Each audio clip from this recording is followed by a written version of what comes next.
চতুৰ্থ বৰ্গৰ পৰীক্ষাত পাছ কৰা প্ৰাৰ্থীসকলৰো অৰেল আমি 15 জুনৰ পৰা আৰম্ভ কৰিম আৰু এমাহৰ ভিতৰত ইয়াক আমি সম্পূৰ্ণ কৰিম। অলপ আজি বা কালি বা পৰহি ৰাজ্য চৰকাৰে আপোনালোকক আনুষ্ঠানিকভাৱে দিন আৰু বাৰ আপোনালোকক জনাব। যে কম্পিউটাৰ টেষ্ট, ড্ৰাইভিং টেষ্ট বা স্কিল টেষ্ট বা মৌখিক পৰীক্ষাৰ কাৰণে তেওঁলোকে যেন সাজু হয়। 15 জুনৰ পৰা এই প্ৰক্ৰিয়া আমি ADREৰ অৰেলবিলাক কেতিয়াৰ পৰা আৰম্ভ হ'ব।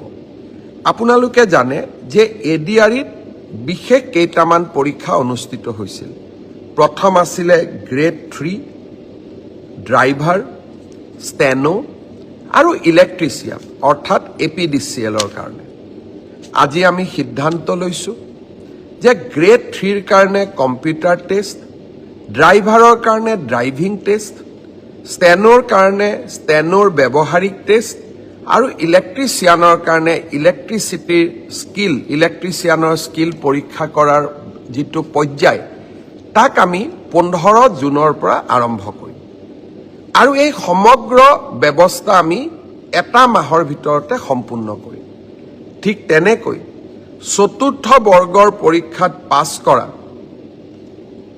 প্ৰাৰ্থীসকলৰো অৰেল আমি 15 জুনৰ পৰা আৰম্ভ কৰিম আৰু এমাহৰ ভিতৰত ইয়াক আমি সম্পূৰ্ণ কৰিম।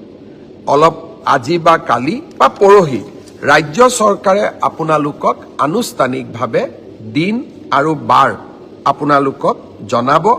যিসকলে লিখিত পৰীক্ষা পাছ কৰিছে তেওঁলোকে এতিয়া কম্পিউটাৰ টেষ্ট, ড্ৰাইভিং টেষ্ট বা স্কিল টেষ্ট বা মৌখিক পৰীক্ষাৰ কাৰণে তেওঁলোকে যেন সাজু হয়।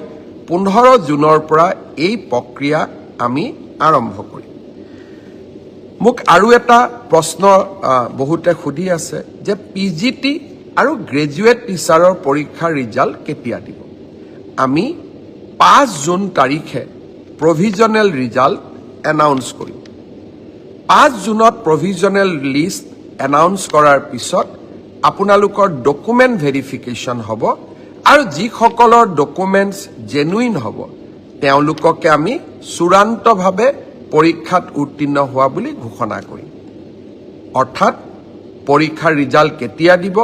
উত্তৰ 5 জুন তাৰিখে দিব। ইয়াৰ পিছত আপোনালোকৰ মনত আছে এনেকুৱা এটা ফেচবুক লাইভ অনুষ্ঠানতে মই কৈছিলোঁ যে চৰকাৰী কাৰ্যালয়সমূহত কাম কৰা তৃতীয় আৰু চতুৰ্থ বৰ্গৰ কৰ্মচাৰীসকলে পৰ্টেলৰ জৰিয়তে মিউচুৱেল ট্ৰান্সফাৰ কৰাৰ সুবিধা লাভ কৰিব। প্ৰায় 18,000 চৰকাৰী কৰ্মচাৰীয়ে আবেদন জনাইছিল আৰু মেটছ অৰ্থাৎ কোনোবা আহিব লাগিব, কোনোবা যাব লাগিব, অৰ্থাৎ মেটছ মেকিং হ'ব লাগিব। আমি প্ৰায় 8,000 প্ৰাৰ্থীক মেটছ মেকিং কৰিব পাৰিলোঁ। অৰ্থাৎ অহা মানুহো আছে, সেই স্থানলৈ যোৱা মানুহো আছে। যোৱাকালি মই এই গোটেই বিষয়টো নিজে পৰীক্ষা কৰিছিলোঁ।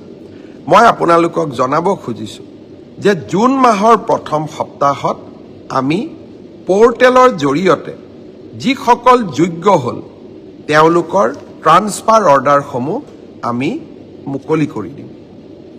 অৰ্থাৎ আপোনালোকৰ অপেক্ষাৰ অন্ত পৰিব আৰু আগষ্ট বা ছেপ্টেম্বৰ মাহত এনেকৈ আৰু এবাৰ ট্ৰান্সফাৰৰ সুবিধা দি আমি পৰ্টেল মুকলি কৰিম।